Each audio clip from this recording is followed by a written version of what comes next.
අයිබෝවන් අද මම මේ චූටි වීඩියෝ එක කරන්න හිතුවේ ඔයාලට පොඩි පණිවිඩයක් කියන්න. මම හිතන්නේ ස්ටෙලර් වයිබ් ආයතනය පටන් ගත්තට පස්සේ 500ට අධික පිරිසක් එක්ක මම කතා කරලා තියෙනවා. ඒ වගේම එයාලගේ ප්‍රශ්න විසඳලත් තියෙනවා. 75%ගේ විතර ප්‍රශ්න දැනට විසඳලා තියෙනවා. සමහර අයගේ ප්‍රශ්න විසඳෙමින් පවතිනවා. හැබැයි සමහර අයට ප්‍රශ්න විසඳිලා ආයිත් ප්‍රශ්නයක් ඇවිල්ලා තියෙනවා. මුලදී හොඳට මෙතඩ් ටික කරගෙන ඇවිල්ලා ප්‍රශ්න විසඳිලා ඊට පස්සේ ඊයේ පෙරේදා මට ආපහු මෙසේජ් දානවා අනේ මිස් ආයිත් ප්‍රශ්නයක් ආවා කියලා. ඇයි මම ඔයාලට කියනවා law of attraction කියන්නේ එහෙම නැත්නම් ආකර්ෂණ නීතිය කියන්නේ අපේ හිත සංසුන් කරගෙන අපි කරන්න ඕන භාවනාමය වැඩපිළිවෙලක්. ඒක කරන්න ඉස්සරලා මම ඔයාලට දෙන්නේ ස්තුතියේ භාවනාව.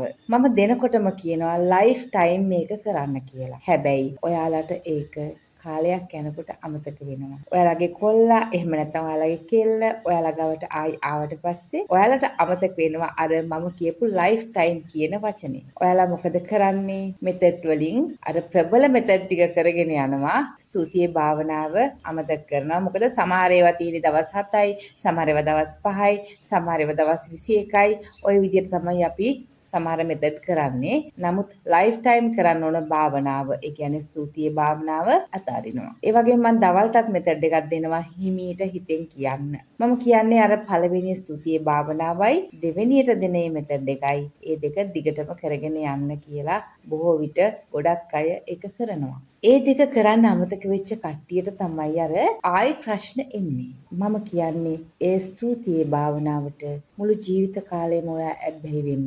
එතකොට ඔයාට ආයිත් කවදාවත් ප්‍රශ්නයක් වෙන්නේ නැහැ. මොකද ඒ ස්තුතියේ භාවනාවෙන් කියලා දෙනවා ඔයාව යහපත් කරගන්නයි අනිත් අයට යහපත් දේවල් දෙන්නයි. අපි ගොඩක් වෙලාවට කරන්නේ අපිට ආදරය කරගන්නවා අනිත් අයට ආදරය දෙන්නේ නැහැ. නමුත් අපි ස්තුතියේ භාවනාවෙන් කියලා දෙනවා ඔයාට ආදරය කරගන්න ගමන් අනිත් අයටත් ආදරය කරන්න. ඔයා ස්තුතියේ භාවනාව නවත්තපු ගමන් විශ්වය ඔයාට උදව් කරන එක නවත්තලා දානවා.